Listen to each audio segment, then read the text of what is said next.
শেখ হাসিনা যেখানে থাকা যাবে। লিল্লাহে তাকবীর, নারায়ে তাকবীর। আমার প্রধান বক্তার আগমন, আমার ওস্তাদ মাওলানা রুহুল আমিন যুক্তিবাদী হুজুরের আগমন, মাহফিলের পক্ষ থেকে, শেরপুরবাসীর পক্ষ থেকে লিল্লাহে তাকবীর। হুজুর চলে আসে, আর কি কথা বলা যায়।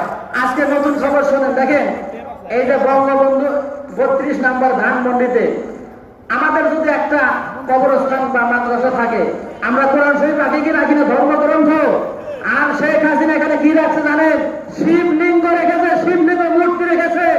উলঙ্গ অবস্থায় একটা মূর্তি তার রুমে পাওয়া গেছে। নাউজুবিল্লাহ বলবেন না? একজন মুসলমানের সন্তান হয়ে কিভাবে ওখানে শিবলিঙ্গ রাখলো? তার মানে বোঝা গেল যে উনি মুসলমান না। যারা আওয়ামী লীগ করে ওরা মুসলমান, সবাই হিন্দু। এদের জানাজা বাংলার জমিনে হবে না ইনশাআল্লাহ। কি বলেন? আমরা তাদের জানাজা পড়াবো না।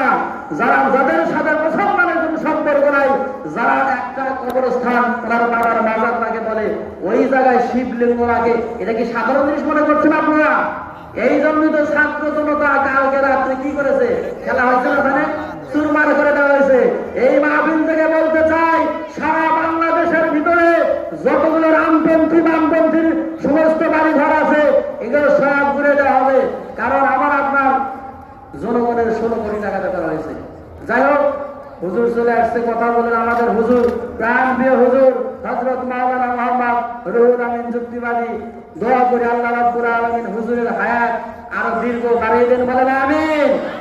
আমাদের মাঝে হুজুর আরো দীর্ঘদিন বেঁচে থাক, বলেন আমিন।